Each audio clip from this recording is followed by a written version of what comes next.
Gateau ziratandukanye ziri kwinshi. Jewe bivuye n'ama ingredient nkoresha. Ico muzi nuko si hariyo patisserie irimo ijambo pate. Si harimo pate, harimo ijambo ipate zose zikogwa mu ifu. Ifarine. Rero bivanye na mélange zawe n'ifarine n'ama ingredient ukoresha. Hariyo ama ingredient ava hanze n'ama ingredient ari mu gihugu. Ariko kubikora rero niko gutandukanye. Nico ubwa mbere umuntu arashobora agategura nka cake, ubwa kabiri agategura nka crème, ubwa gatatu aho nabifunyafunye, ubwa gatatu umuntu akayikora neza n'ama design meza agezeho hama akayishikiriza abayifungura. En tout cas vraiment si ubwa mbere cyangwa si ubwa kabiri. Ndabaramukije bakunzi ba Ndaha TV nkuko mubibona imbere ya kamera muri kumwe na Adronis Promoter. Nkuko twamatubikora narababwiye yuko nzoza ndabazanira impano zigiye zitandukanye. Uyu munsi rero nkuko mubibona turi ahantu bita mu Kamenge kuri 14e Avenue. Twaje kuraba umwe mu basore bariko barisumamwo, umwe mu basore bariko barakurikiza za mpanuro z'umukuru w'igihugu atumenyesha kugira ngo dukore imigambi izodushikana imbere, izotuma dutera imbere. Rero uyu munsi twaje aho bita kwa KIJAJA le Patissier. Ntiriwe ndabarandira, reka ndamubazanire kwanza abanza baramutse hama mumenye icatumye tuza ngaha. Turakura mu kije Ana mahoro. Ya nibaza yuko KIJAJA mbega ni izina abavyeyi bakwise canke ni izina ry'akazi bimeze gute? Amazina abavyeyi bakwise naya? Amazina banyise abavyeyi ni Bizimana Jean Jacques, ariko KIJAJA ni ry'akazi. Ya kubera iki KIJAJA ryaje gute? KIJAJA n'akazina kugira kuntu bivanye n'ukuntu nari meze kera. KIJAJA ni nari mvyibusha ukuntu, rero bica binita yuko banyita KIJAJA ryaje uko nyene nkikiri umwana. Ya KIJAJA uyu munsi twakugendeye turiko turagerageza, twabonye ibintu bimwe novuga ngo ukora ibintu by'amagato n'ibindi bintu bigiye bitandukanye. Nibaza yuko abakunzi ba Ndaha TV nko bariko barabikurikirana n'ivyo. Mbega inspiration kwanza yo kugira ngo wiyumvire iyi projet byagenze gute? Inspiration nayikuye ku baturutiye cyane ku baturongoye mu gihugu, bama baduhimiriza abasore canke ugwaruka kurondera ico bakora nibitege gusoboza muri leta. Ego nanje canshima yuko nokora nisumamwo, nokora vye wanje, nokora niziganya kubera nzoshike kure. Abantu bazokumva inahe yanje bumve ko hariho abasore bama bakora. Ego mbega turabona yuko vraiment ibi bintu bitwara umutahe munini. Mbega woba wasavye ingurane canke byo byagenze gute? Dukeneye uje mu mizi. Iyi projet wanje nayitanguye ukunya, nimba narize hama ndaheza ndabigenza ukunya kugira ngo ntanguze iyi projet wanje. Bo nayitanguye nkikiri ku ishure. Ku mpamvu z'uko nayitanguye nkikiri ku ishure sinishizemo yuko nosaba ingurane, ariko naravyumvamo me yari inkomezi ziwanje.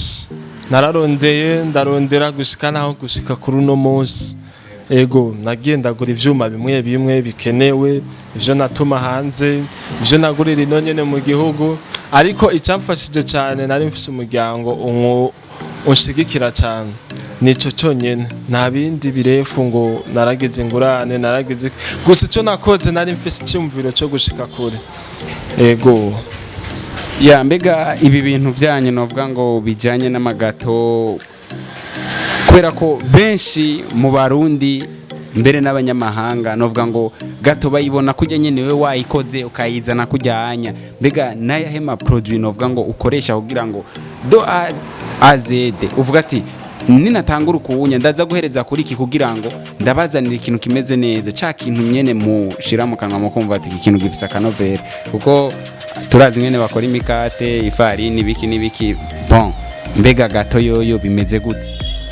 Gateau ziratandukanye ziri kwinshi, siko bo sinzi ukuntu ushobora kubibasigurira kuko ziri kwinshi. Jewe uko ndazizi me abantu bashobora kubona ni ya gato nyene. Me ico ushobora kuvuga ni cahe nuko jewe bivuye n'ama ingredient nkoresha. Ico muzi nuko si hariyo patisserie irimo ijambo pate, si harimo pate harimo ijambo ipate zose zikorwa mu ifu ifarine. Rero bivanye na melange zawe n'ifarine n'ama ingredient ukoresha, hari ama ingredient ava hanze n'ama ingredient ari mu gihugu yo kwisumamo ni isukari, amagi, ariko kubikora rero niko gutandukanye. Iyo nico ubwa mbere umuntu arashobora agategura nka cake, ubwa kabiri agategura nka crème, ubwa gatatu aho nabifunyafunye, ubwa gatatu umuntu akayikora neza n'ama design meza agezeho, hama akayishikiriza abayifungura. Antuka vraiment si ubwa mbere cyangwa se ubwa kabiri bama baziriye kandi barazinezererwa cyane. Ya kuki patisserie, kuki utiyise Gatonnier Gatonnier bo icyatumye oya iryo zina kwanza patisserie rivuye muri cuisine. Patisserie nivyo nkoramwo, ariko ukora muri patisserie yitwa patissier. Niyo mpamvu nitwa KIJAJA le Patissier. Ahandi yo mu cuisine yitwa nimba ari KIJAJA le Cuisinier. Rero le patissier irya pate iri muri patisserie niyo iranga ico nkora. Babitahura? Irya pate iri muri patisserie niranga ico nkora. Irya pate nayo ni determina vyose ndiko ndakora. Za Gateau. Guti Gateau ishobora kubaho atagihimba ca pate kirimwe ndani. Ya bakunzi banda TV n'abakunzi novuga ngo b'impano zigiye zitandukanye, nkuko mubibona vraiment uyu umujene arakaze, yarakurikije itegeko ry'umukuru w'igihugu, kandi urabona yuko vraiment ibintu ni bon. Anafurahi sana murabibona na mwebwe. Mbega kwanza tutaraja kuri, wavuze yuko ibi bintu wabitanguye uciga, mbega amashuri wize gukora amagato canke wiziki? Iyo ntuze iyo section kumengo ntiba. Ego iyo section nibaho, me byose biri muri hoteleri. Abiga hoteleri sinzi impamvu bama bari muhira, ari ico bakibuze. Mbo babuze umwete icambere. Ikindi naco novuga ati ivyo nize jewe nigiye ibintu byo mu mabanki, ibintu vy'ama comptabilité, kandi navyize mu buryo bukomeye, mu buryo butari bwo kino gihugu, mu buryo buri étranger. Yego ariko nabwigiye no me ku ambassade nyine atari yo muri kino gihugu. Rero navuga ati guhimiriza abajene, mujene wose uri kurakurikira ino TV cambere iriho kubgaho. Icya kabiri naco no guhimiriza yuko kuno kwiraba nikube kuriko kurafubusa. Raba ico ukora, raba ico umutima wawe wifuza, raba indoto yawe. Meme si jewe kutangura byari bigoye, ariko ameme bivanye n'icyumviro nari mfise byari vyoroshe. No gusaba yuko wokuza icyumviro ufise muri wewe, ugakuza iyo ndoto muri bike ufise ukiyungunganya. Nuvuge ni witege ivyo ahandi, ariko bitege ingufu zawe wenyene. Ndazi neza ko baca bategereza gushika kora. Urashobora kwibaza gute KIJAJA no munsi yitwa le Patissier. Hari abize hoteleri bari muhira baciyumvira yuko bazoshanja meme n'ibindi, me uno munsi jewe ndi muri hoteleri kandi niga ibintu vya hoteleri. Muri hoteleri bigisha vyose, patisserie, boulangerie, cuisine, byo muri hoteli gusasa vyose, ariko rabe byo bintu vyose bafise mu mutwe biri muhira. Nibashira urya mwete n'irya ndoto yawe yo gushika kure, bayishikane ku kivi direct. Rero ico nico kica kigorana. No gusaba yuko wowe muntu wese uri kuradukurikirana, peut-être urafise indoto yuko uzoshika kure, kandi yo muri uko gushika kure hari ivyo wateguye, soit kuba umujournaliste, soit kuba umungenier. Komeza aho nyene, izo nizo ntege nshobora kuvuga. Ya mbega kuba ariko arakurikirana ikino kiganiro, hagize umuntu yifuza yuko nawe yokora uwo mwuga, akavuga ati jewe umwuga wawe ndakeneye kumbega wo mufashiki. Ico je no mufasha n'icyaha. Abantu bankurikirana benshi siko, kuko ndabimaze mu gihe gitari gito hafi imyaka 2.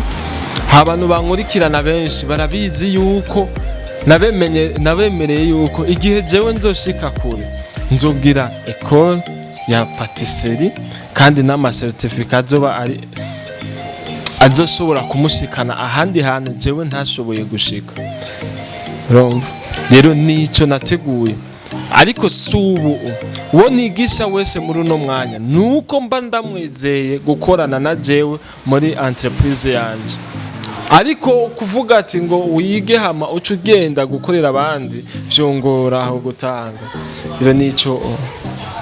Mbega nk'umuntu aba yifuza gutanga komande nk'abantu baba bafise ama mariage, ama anniversaire, ibintu bigiye bitandukanye bikenerwa yuko aza kuronka iyo gato, mbega atari uko ashobora kuronka iyo orientation ngaha mu Kamenge kuri 14e Avenue, nta kundi kuntu, nta zindi mbuga novuga ngo ubu usanzwe ukoresha ku buryo ushobora kuvuga ati urashobora kundonka uciye aha canke nimero ya telefone?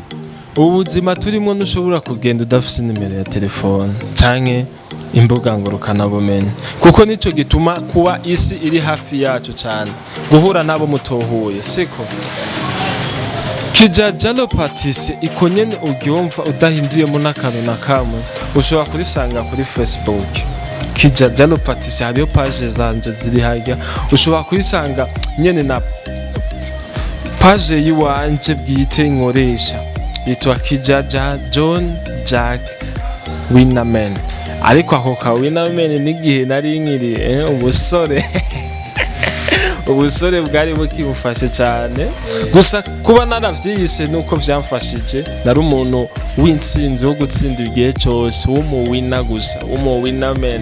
Rero nosaba yuko ushaka gutanga komande urabicisha kuri izo mbuga canke ukandondera ku telefone ni 69 390 296. Ndasubiramo ni 69 390 296.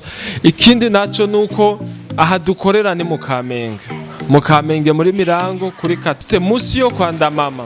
Uvuze kwanda mama ku mumotari uwo ari we wese arahamenya. Rero umaze gushika kuri kwanda mama urashobora kucundonka direct mucobaza gusa hano bakora Gateau. Biro yanje baca bayikwereka. Ego ya turacavuga ngaho kuri Facebook ni nimero za telefone, mbega nta Instagram ko tuzi Instagram nayo ni kurikiranwa n'abantu, YouTube bimeze gute?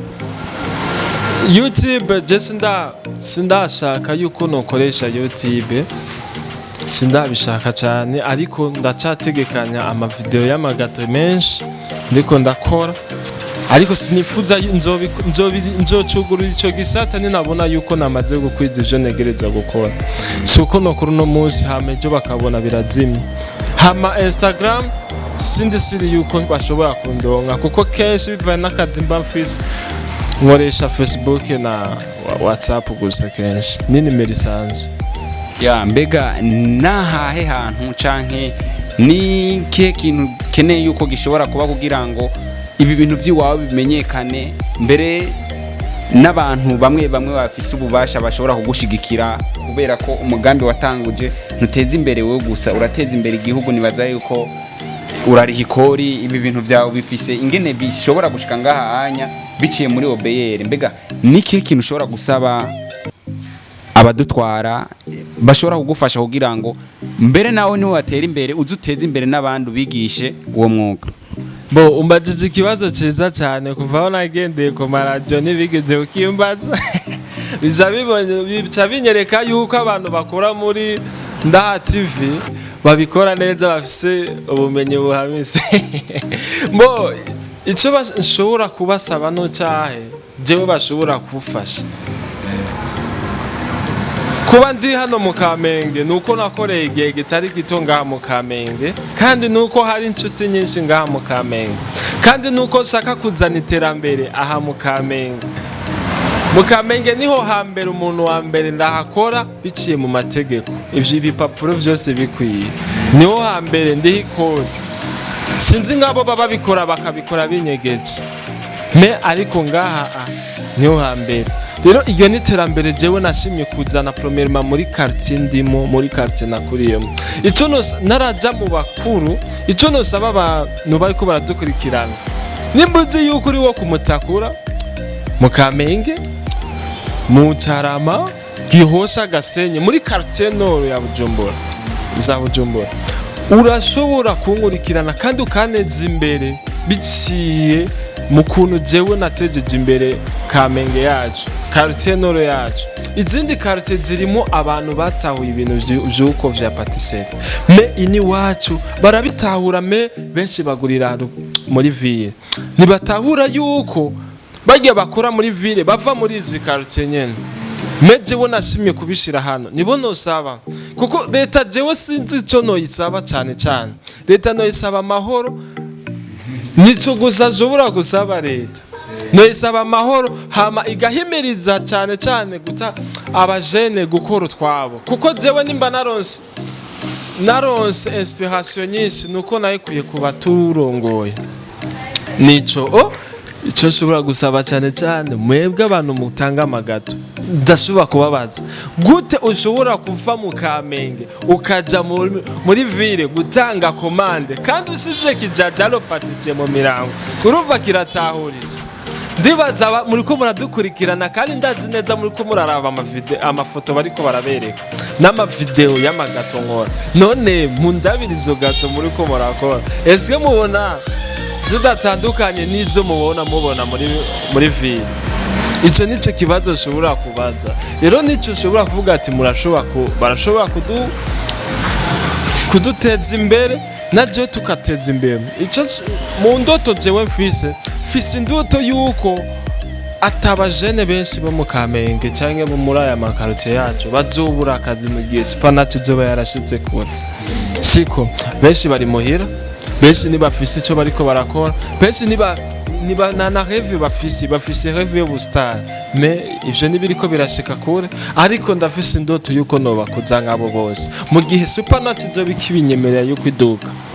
Nico rero nshobora gusaba abantu ya mu majambo make uravuga ati ni vya bindi nyene haba mu muziki haba muki vya bindi mama bavuga urukundo tubanze dukunda ivy'iwacu muri quartier ava yuko tugenda muri ville guhiga ibindi no muri quartier wacu turabifise. Usaba yuko bagushigikira kugira ngo bihere ngahanya bumviriza kanovera bumve yuko hari ikintu mbega pri ugerageje kuraba nibo babagenda muri ville kubera ko babona wowe ubuzimba cyane pri jewe bivaye n'ivyo nkoresha kuri Gateau jewe mbona ko pri ari nonya cyane mbo sinzi nuko sinzi yaba mushobora kubona abamaze kuzifungura mukababaza ariko pri none Gateau nanguye kuri 20,000 jembo nari makenye.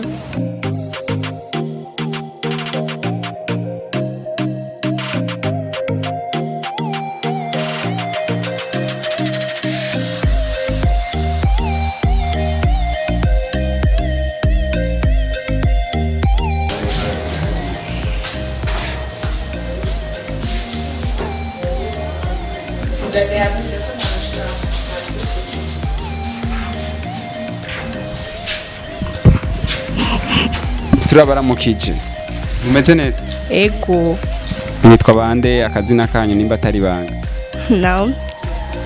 Naomi nawe Arlette ya turabona yuko mwaje ngahanya muri patisserie kwa KIJAJA mbega mwaje gukoresha Gateau canke bimeze gute?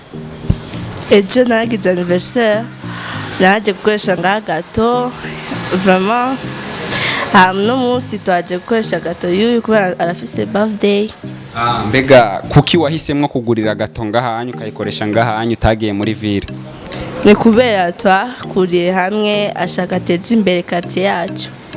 Mbega waje kuyigura kubera ko mwakuriye hamwe mukeneye kumuteza imbere canke ugerageje kumva n'akanovera aravuze ati je numva umengo imeze bon par rapport y'izindi dora tuja kugurira n'ahandi reka ngurire ngaha? Dukeneye ko duteza imbere quartier yacu. Mu majambo make ukeneye guteza imbere quartier yanyu ariko ibintu waje kugura wumvise bitameze neza? Bimeze neza. Nike kintu wobwira bamwe mu bajene musanzwe muri kumwe ngahanya muri quartier mwakuranye ukabahimiriza kugira ngo baze guteza imbere KIJAJA nkuko yabivuze numujene wo ngahanya mu Kamenge mukamuteza imbere kugira ngo nawe azateze imbere quartier yanyu? Nike kintu wobwira abo bajene babagenzi bawe bakoresha amagato na mbere n'abantu bakuze baba bategura ama mariage bakeneye amagato? donc akora ibintu byiza biryoshye bifite akanovera. Hari igihe bamutumira no mu mariage akagenda akakorera amakado meza aryoshye cyane. Ya mbega wewe turabona yuko uri mu myiteguro vraiment, turabona yuko bimwe wamaze gutangura mbega agashakoshi kumengo karavyimbye gose harimo amadolari menshi cyane. Ya nikiye kintu nawe coba catumye uvuga ati aho sinzi ko ari muto yiwawe canke yo bari mukuru yiwawe, aho muto yiwanje yakoresheje Gateau reka nanje nje gukoresha, nikiye kintu coba catumye ugira inspiration yo kuza nawe gukoresha Gateau ngaha? Bon, kubera numvise yuko Gateau zo ngaha ziryoshye, usabye izirimo chocolat baragushiramo amashokora akwiye, même les fraises usanga zitesa vraiment.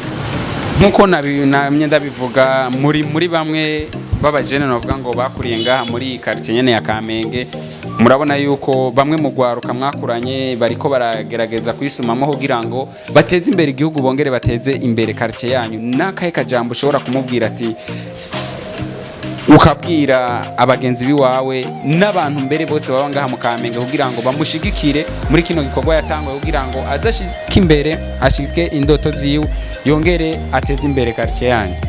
Welcome guys kwa Kijaja vraiment, haya magatateza atovye trop vraiment, karibu sino hidogera vraiment.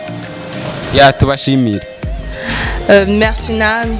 Kijaja tukubaze mbega woba utangura gukora Gateau ya mbere novuga ngo izimbutse nayahe mapri y'amagato yoba hari uvuga ati iyi Gateau igugwa amafaranga, iya mbere igugwa ya anya kuduga? Iyi Gateau ya mbere igugwa 20, iya kabiri igugwa 25, urumva hagenda yongera ko 5000 30 35 40 45. Mbega nk'osaba nka Gateau ya 100000 urashobora kuyikora? Yego irahari ya mariage, kenshi niho bakunda gutanga muri mariage.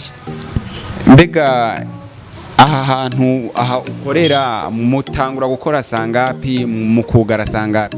Kenshi dutangura gukora saa 8:30 z'igitondo. Yego saa 8:30 tukugara saa 2 cyangwa saa 1 z'ijoro. Mbega nk'ubunya jewe nje gukoresha Gateau nkakubwira ati nkeneye Gateau uyinkorere, bisaba amasaha ngaye kugira ngo nze kuza nsanga Gateau wayikoze? Kenshi ico kibazo ni kiri henshi ku mapatisserie menshi ni avama y'amasaha 6, ariko kubera uzoyironke neza kandi kare kandi tuyitondere vyiza woyikura ukayitanga meme avant des jours tugagwa resi hamuzo kazozuzana resi gushuze kutwishuza Gateau yawe. Ya tugushimire kuba twakoranye neza, nibaza yuko nkuko wabivuze urakeneye amahoro mu gihugu kugira ngo patisserie wawe projet wawe watanguje ibandanye igenda neza. Nongera ndagusaba gutumira kandi bantu babajene banyu bo ngaha muri quartier, bantu bategura amamanza baze baraza kugushorera, kuko guteza imbere quartier nico kintu ca mbere, azoba yiteje imbere yongeye ateza imbere na quartier. Uvuze ikintu cy'ubwenge cyane gose, umuntu wese arondera iterambere mu rugiwe n'ibimukikuje vyose. Baje nigiye muri programme y'abakongomani rero biragoye. Rero ni vyiza yuko muduteza imbere kandi ni vyiza yuko natwebwe tutobamara amaza twoshikara kubateza imbere. Ndabizi neza nimuzokwigera mwicuza mu gihe cyose muzotanga komande kwa KIJAJA le Patissier. Sinibaza yuko kwicuza bizobaho. Murakoze cyane. Ya bakunzi banda TV, nkuko nababwiye ntitwama dukora mu muziki gusa, ntitwama dukora muri comedy, turaza kuraba bamwe mu bantu bafise impano, bamwe mu bantu bariko baragerageza guteza imbere igihugu no guteza imbere quartier yabo, kumenyekanisha izina ry'igihugu cacu kure na kure. Uyu munsi twari twatembereye uwitwa Kijaja ni ngaha anya mu Kamenge kwibarabara rya 14 ushitse aho bita kwa Ndamama ukacubaza Kijaja ahariho. Rero turabashimiye kuba mwadukurikiranye, twongera tubasaba kugira subscribe kuri Ndaha TV, mwongere mugende kuri Facebook nkuko bayibabwiye, mwandike KIJAJA le Patissier mukurikirane bimwe mu bintu agiye arakora nkuko muri ko murabibona no ngaha muri iyi video. Turabashimiye.